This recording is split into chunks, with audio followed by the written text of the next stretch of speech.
Students, कैसे हैं आप सब। आई होप अच्छे होंगे। मैं भी ठीक हूँ। Welcome to study with Amrita. आज हम लोग वॉल्यूम का बेसिक नॉलेज गेन करेंगे, जो कि क्लास 5 के लिए बहुत ज़्यादा इम्पॉर्टेंट है। चलिए हम लोग स्टार्ट करते हैं। Let's start now. वॉल्यूम को क्या बोलते हैं हिंदी में? आयतन। आयतन यानी वॉल्यूम। ओके, चलिए अब हम लोग देखते हैं ये क्या है। इस शेप को हम लोग क्यूबॉइड बोलते हैं। हिंदी में इसको क्या बोलते हैं? घनाव। ओके, इंग्लिश में क्यूबॉइड, हिंदी में घनाव। इस शेप को हम लोग क्या बोलते हैं? क्यूब। हिंदी में क्या बोलते हैं इसको? घन। इस शेप को हम लोग क्या बोलते हैं? सिलेंडर। हिंदी में क्या बोलते हैं इसको? बेलन। इस शेप को हम लोग क्या बोलते हैं? कोन। हिंदी में क्या इसको बोलते हैं? शंकु। इस शेप को हम लोग क्या बोलते हैं? स्फेयर। हिंदी में क्या बोलते हैं? हिंदी में क्या बोलते हैं? गोला। ओके, कहीं कोई प्रॉब्लम? मैं इसके सभी के सारे की हिंदी मीनिंग इसलिए बता रही हूँ ताकि आप लोगों को समझने में किसी भी प्रकार की कोई भी प्रॉब्लम ना हो। ओके, चलिए अब आगे चलते हैं। Each of these solids occupy a certain amount of space। ये जितने भी सॉलिड्स हैं, ये जितने भी यहाँ पे फिगर दिए हुए हैं, ये सब क्या करते हैं? जगह को छेकते हैं। अब मान लीजिए हम लोग एक सर्किल बनाते हैं। सर्किल का नाम तो आप सुने होंगे। वो तो हम लोग कॉपी पे बनाते हैं। ये तो कोई भी जगह नहीं छेकता है। लेकिन वही एक बॉल जो है वो एक गोले के समान है। बॉल क्या करता है? एक गोले के समान होता है, जो कि उसमें एक भार होता है, उसका आयतन होता है। आयतन यानी वो जितना जगह स्पेस को छेकता है, जितने अमाउंट में वो स्पेस को छेकता है, भार होता है, जगह छेकता है, उसको क्या बोलते हैं? स्फेयर। ओके, गोला बोलते हैं। ओके, इसी टाइप से मान लीजिए कोई, अब आपके पास कोई डब्बा है, ये सिलेंडर, मान लीजिए गैस का सिलेंडर है। इसी टाइप का होता है ना, बस आगे में सिर्फ ऊपर में इस टाइप से बना हुआ रहता है। सिलेंडर है। ये क्या होता है? ये अभी हम कॉपी में बना दिए हैं तो ये हमें नहीं पता चल रहा है, लेकिन ये जब सिलेंडर देखते हैं आप तो वो भी भारी होता है, उसमें भी वो भी स्पेस छेकता है। तो इसलिए हम उसका वॉल्यूम निकालते हैं। वॉल्यूम मतलब आयतन निकालते हैं कि वो कितना लंबा है, चौड़ा है, कितना उसका स्पेस छेका है, कितना भार है। ओके, इसी तरह से अब मान लीजिए हमारे पास कोई कार्टून है, कार्टून का डब्बा है जो कि इस टाइप का है, क्यूब आकार का। ऐसे जब हम लोग कॉपी में बनाते हैं तो इस टाइप का बनाते हैं। तो इसको हम लोग क्या बोले थे बताइए? पिछली कक्षा में आपने पढ़ा है, पिछली क्लास में मैं आपको बता चुकी हूँ। इसको क्या बोलते हैं? बोलिए बोलिए, जल्दी बोलिए यदि आपको याद आ रही है तो। इसको क्या बोलते हैं? इसको बोलते हैं स्क्वायर। और यही जब इसमें ना तो ये तो एक लाइन से बना हुआ है, इसमें ना तो भार है ना यह जगह छेकती है, लेकिन जैसे ही उसी आकार का ये डब्बा का रूप बन जाता है तो यह क्या हो जाता है? क्यूब। यह क्या करता है? इसमें भार होती है, यह जगह छेकता है। और ये क्या है? कोन। कोन यानी शंकु। शंकु के बारे में भी हम लोग इसमें पढ़ेंगे, इसका आयतन पढ़ेंगे कैसे होता है। शंकु का शेप आप लोग शायद देखे होंगे कहीं, याद कीजिए। आजकल बर्थडे पार्टी में बच्चों के जो कैप्स मिलते हैं वो शंकु के आकार के होते हैं। ओके, जिसको कि इंग्लिश में कोन बोलते हैं। ओके, तो चलिए अब स्टार्ट करते हैं। वॉल्यूम। वॉल्यूम क्या होता है? The measures of the amount of space occupied by a solid is called its volume। वह नाप जो कि किसी वस्तु के द्वारा छेका जाता है उसको क्या बोलते हैं? आयतन। जिस आयतन का उसमें जो जितना मेजर, जितना नाप का वह जगह छेकता है उसको क्या बोलते हैं? वॉल्यूम। Units of volume. आयतन की इकाइयां क्या क्या होती है? Small volumes are measured in cubic millimetres और क्यूबिक सेंटीमीटर्स। जो छोटी इकाइयां होती है उसको किस में मापते हैं हम लोग? मिलीमीटर्स में, क्यूबिक मिलीमीटर्स में और क्यूबिक सेंटीमीटर्स में। Big volumes are measured in cubic metres. और बड़े आयतन को किस में मापते हैं हम लोग? क्यूबिक मीटर्स में। ओके, कहीं कोई कंफ्यूजन यदि कोई प्रॉब्लम हो तो आप मुझे कमेंट सेक्शन में जाके कमेंट कर सकती हैं। स्टडी विद अमृता हमेशा आपके क्वेश्चन के आंसर देने के लिए रेडी है। ओके, नेक्स्ट स्टार्ट करते हैं। चलिए आगे पढ़ते हैं। Cubic millimetres is denoted bye QMM और MMQ। इसको क्या बोलते हैं? Cubic millimetres. तो क्यूबिक का CU और मिलीमीटर्स का MM। इसको हम इस तरह भी लिख सकते हैं, millimetres to the power cube.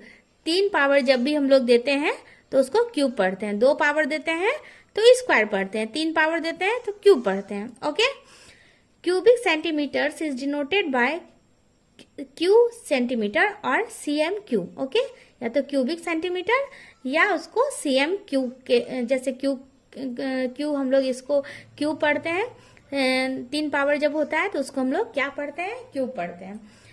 Cubic metres are denoted by CUM cubic metres और M cube metre cube. Okay, कोई प्रॉब्लम नहीं होनी चाहिए। ओके, चलिए अब नेक्स्ट स्टार्ट करते हैं।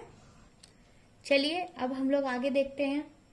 अब हमें वॉल्यूम का जो कोई भी किसी भी वस्तु का जब वॉल्यूम निकालना होगा तो उसके लिए फॉर्मूला चाहिए। तब चलिए मैं आपको एक फॉर्मूला बता देती हूँ। वॉल्यूम ऑफ क्यूबॉइड का फॉर्मूला होता है length into breadth into height. क्यों होता है? क्योंकि जैसे देखिए ये वाला क्यूबॉइड है। ओके, क्यूबॉइड क्यों इसको बोलते हैं? जैसे 2 रेक्टेंगल है, अभी मैं पहले पढ़ा चुकी हूँ आपको। रेक्टेंगल में क्या होता है? लेंथ इंटू ब्रेड्थ तो होता है ना, क्योंकि लंबाई और चौड़ाई होता है। इसमें क्या होता है? लंबाई होता है, चौड़ाई होता है, प्लस क्या होता है? ऊंचाई होता है। इसलिए ये होता है length into breadth into height. Okay, इसको शॉर्ट फॉर्म में क्या लिखते हैं? LBH, L into B into H। चलिए, since a cube is cuboid, एक क्यूब जो होता है वो हमेशा क्यूबॉइड होता है। क्यूब को हम हमेशा क्यूबॉइड बोल सकते हैं, घन को एक घनाव बोल सकते हैं। ओके, लेकिन घनाव को कभी भी घन नहीं बोल सकते हैं। ठीक है, since a cube is cuboid in which length equal to breadth equal to height. जैसे हम लोग उसमें देखे थे, स्क्वायर में देखे थे, L इक्वल टू B होता था। चारों उसका क्या होता था? चारों साइड इक्वल होता था। उसी तरह इसका जो है लंबाई, चौड़ाई और ऊंचाई तीनों क्या होगा? इक्वल होगा। ठीक है, चलिए अब हम लोग देखते हैं। Volume of cube equal to side into side into side. उसमें क्या था? 2 साइड था। स्क्वायर में क्या था? 2 साइड था, साइड इंटू साइड। इसमें क्या है? ऐसे रहता है ना, ऐसे ऐसे ऐसे और ऐसे, side into side into side. Okay, चलिए अब हम लोग एक एग्जाम्पल के थ्रू इसको अच्छे से समझते हैं। The length, breadth and height of a cuboid are 16 centimetre, 12 centimetre and 8 centimetre respectively. Find its volume. इसका क्या निकालना है? वॉल्यूम निकालना है। लेंथ ऑफ द क्यूबॉइड दिया हुआ है, ब्रेड्थ ऑफ द क्यूबॉइड दिया हुआ है, हाइट ऑफ द क्यूबॉइड दिया हुआ है। ओके, वी नो दैट, यहाँ लिख सकते हैं वी नो दैट, हम लोग जानते हैं, दिया हुआ है। ओके, या ये भी लिख सकते हैं गिवन दैट, दिया हुआ है। ठीक, volume of cuboid equal to L into B into H, 16 into 12 into 8 equal to 36 centimetre cube. मैं बताई थी सेंटीमीटर में है तीनों। तो इसको क्या बोलते हैं? वॉल्यूम ऑफ क्यूबॉइड कितना निकल गया? 1536 सेंटीमीटर क्यूब। सेंटीमीटर क्यूब यहाँ पे क्यों लिखे हैं? क्योंकि यहाँ पे सब सेंटीमीटर में दिया हुआ है। इसको हम लोग इस तरह भी लिख सकते हैं 1536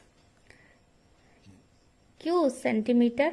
ओके, ऐसे भी लिख सकते थे ना, लेकिन ये वाला सही लगता है, ज्यादा बेटर लगता है लिखने में। ओके, चलिए नेक्स्ट अब दूसरे एग्जाम्पल्स हम लोग समझते हैं। Find the volume of A cube. उसमें क्या था? क्यूबॉइड था, घनाव था। इसमें क्या है? घन है। इच एज मेजर्ड 6 सेंटीमीटर, क्योंकि इसका लेंथ, ब्रेड्थ और हाइट तीनों इक्वल होता है, इसलिए एक ही दिया हुआ है।